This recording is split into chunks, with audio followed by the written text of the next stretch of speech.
राम राम दोस्तों, कैसे हैं आप लोग। मैं रोहित श्रीवास्तव। आज का जो मेरा वीडियो है वो है एक लाइफ की सच्चाई को लेकर के, जिससे हम लोग हमेशा भागते रहते हैं और एक भ्रम में रहते हैं। हम लोग हमेशा भागते रहते हैं मृत्यु से, मौत से। और जब भी कोई घर में उसकी बात करता है ना कि अरे यार वो मर गया, ये मर सकता है, वो मर सकता है, तो सबको ऐसा लगता है यार कितनी बड़ी अपशगुन वाली बात कह दी, जबकि ऐसा बिल्कुल भी नहीं है। ये एक जीवन का सत्य है कि मृत्यु आनी है मतलब आनी है। हमने भी बहुत सारे अपने मृत्यु अपने लाइफ में देखी है। मेरा जो लास्ट ईयर था, जब मैं होली पे मेरे घर पर जा रहा था, तो मेरे रास्ते में ही मेरे कजन का फोन आया कि उसका छोटा भाई जो है वो एक्सपायर हो गया, जो कि मेरा भी कजन था। तो मैंने जाकर के उसको देखा। फिर मैं घर पे गया, मैंने होली बनाई। होली के एक दिन बाद मैंने मेरी दादी की मृत्यु देखी। और फिर जब मैं वापस आया यहाँ मुंबई, तो मेरी जयपुर से मेरी नानी के लिए कॉल आया कि उनकी उनका भी देहांत हो गया है। तो फिर वहां भी गया। और फिर जहाँ पर मैं रहता हूँ मुंबई में, वहाँ भी एक आंटी थी, बहुत बुजुर्ग थी, बुजुर्ग ज्यादा बूढ़ी नहीं थी, उनकी तबीयत बहुत ज्यादा खराब थी। तो उनकी भी मृत्यु हो गई। तो लास्ट टाइम मैंने चार चार ऐसी मृत्यु देखी हैं जो भगवान के पास गए हैं। और हमको ऐसा लगता है कि ये नहीं आएगा, कि यार ये तो अपशगुन वाली बात है, इसके बारे में बातें नहीं करनी चाहिए। एक्चुअल में इसके बारे में बात करना चाहिए और हमें विचार करना चाहिए, हमें सोचना चाहिए कि दिस इज ट्रू। और आपको क्या लगता है कि आपसे कोई बहुत ज्यादा प्यार करता है, सच्चा प्यार करता है, वो आपके बिना कभी रह नहीं पाएगा।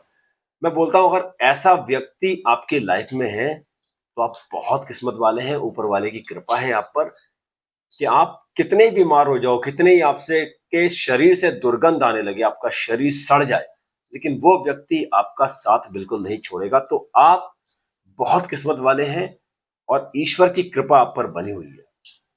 क्योंकि मैंने बहुतों को देखा है प्यार के कस्मों के वादे लेते हुए। एक माँ बेटे का प्यार देखा है, पिता पुत्री का या पुत्र का प्यार देखा। मैंने ऐसे लोगों को भी देखा है जिन्होंने अपने बच्चों को इतने नाजों से पाला हो, इतनी मुश्किलों से पाला हो, और मौत के टाइम उनके बच्चे उनके साथ कभी नहीं थे। आप बहुत सारी न्यूज यूट्यूब पर देख सकते हैं, इंस्टाग्राम पर देख सकते हैं कि एक बेटे को कॉल किया जाता है कि हम यहाँ से बात कर रहे हैं, आपके घर से आपके पेरेंट्स की मृत्यु हो चुकी है, कृपया करके आप आ जाइए। तो उनका बेटा बोलता है, देखिए आपको जितना उनका देहावसान देहावसान मतलब जो उनका जो क्रियाक्रम करना है आप कर लीजिए, और जितना बिल बनता है आप मुझे बता दो, मैं आपको सेंड कर दूंगा। मतलब इस कलयुग में ऐसे ऐसे लोग हैं जो अपने माता पिता को, जो बुजुर्ग हैं जिनकी मृत्यु हो गई है, उनको वो देखना तक नहीं जाते, फॉरेन में जाकर के एक झूठी शान शौकत के लिए वहां पर काम कर रहे हैं। मैंने ऐसे ऐसे इंसिडेंट देखे हैं दोस्तों, क्योंकि मैंने देखा है, मैं इसलिए आपके साथ बयां कर पा रहा हूँ। और अगर न्यूज आपको लगता है कि ये झूठी, एक बार आप यूट्यूब पर आप सर्च कर लेना। एक माता पिता थे, उनकी डेड बॉडी घर में पाई गई, जो कि बहुत समय से सड़ रही थी घर में रह करके। तो आस पड़ोस वालों को बदबू आई, तो उन्होंने पुलिस में कंप्लेन किया, और जब तोड़ करके देखा तो उनके माता पिता बिस्तर पे ही पड़े हुए थे, सिर्फ याद करते हुए कि उनका बेटा आएगा, बेटा आएगा, या कोई भी बहुत सारी यादें उनके साथ होंगी। उसके बेटे को कॉल किया गया लेकिन वो नहीं आया। तो हम लोग एक भ्रम में जीते हैं कि यार हमसे कोई प्यार करता है। और हमको ऐसा लगता है कि सबसे बड़ी गलती पता है क्या करते हैं हम लोग, क्या भूले हमारी, हमको ऐसा लगता है कि वो मेरे बिना जी नहीं पाएगा। अरे भाई, ऐसे बहुत से लोग शमशान भूमि में रोज जलाए जाते हैं, जो हमेशा ये कहते थे कि मेरे बिना मेरा बेटा क्या करेगा, कि मेरे बिना मेरा पति क्या करेगा, मेरी पत्नी क्या करेगी, या वट एवर जो हम आपस में कस्में बातें करते रहते हैं, एक भ्रम पालते रहते हैं।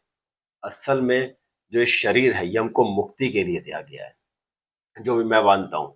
ठीक है।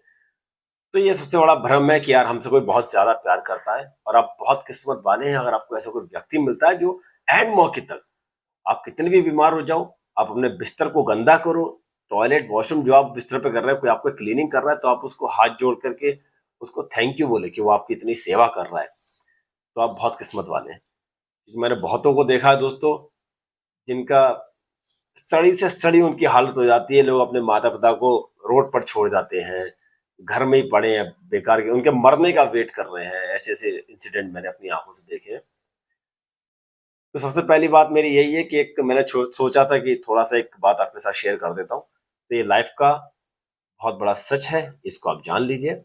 अपनी एक सिक्योर लाइफ बना करके चलिए और अपने माता पिता की सेवा करिए। वो कितने भी गरीब मतलब बड़े बुजुर्ग हो जाएं, अपना बिस्तर गंदा करें, आगे जाके कुछ भी करें, उनकी सेवा करना बिल्कुल मत भूलना कि आप उनका गंद आपको साफ करना पड़ रहा है, उनके पास से स्मेल आ रहा है उनकी तबीयत खराब होने के बाद। क्योंकि जब आप और मैं छोटे छोटे थे तो हम लोग भी हमारा बिस्तर हर रोज, हर मिनट और हर आधे घंटे में हम लोग गंदा करते थे। हमारी माँ उस गंद को साफ करती थी ताकि मेरे बच्चे को हमेशा अच्छा लगे। तो इस बात को कहीं मत भूलना, और ये बिल्कुल मत भूल सोचना कि भाई आप जब बिस्तर को गंदा करते थे तो आपके पास से स्मेल नहीं आती थी। भाई बहुत स्मेल आती थी, और वो माँ उस स्मेल के साथ भी तुम्हारे साथ रहती थी और उसको क्लीन करती थी। तो अपने माता पिता की कभी भी ऐसी हालत होने के बाद उनका साथ कभी मत छोड़ना, हमेशा उनकी सेवा करना। फिर और कस्मे वादे भी प्यार मोहब्बत के बहुत सारे होते हैं भाई, चलो अच्छी बात है। जिसको सच्चा प्यार मिल जाता है, वो लड़की हो चाहे लड़का हो, उम्र भर तक साथ भी रहते हैं। मृत्यु के बाद ऐसे बहुत सारे इंसिडेंट हैं जो मैंने देखे हैं कि एक लड़का था, उसको कैंसर हो गया था, लेकिन उसकी जो प्रेमिका थी वो एंड तक उसके साथ रही और लास्ट में उन्हें संन्यास ले लिया। तो ऐसे भी अच्छे लोग भी हैं, लेकिन अच्छे लोगों की जो काउंटिंग है वो बहुत कम है। तो अपना ध्यान रखें और सबकी सेवा करें, हमेशा अच्छे विचारों के साथ आगे बढ़े। राधे राधे।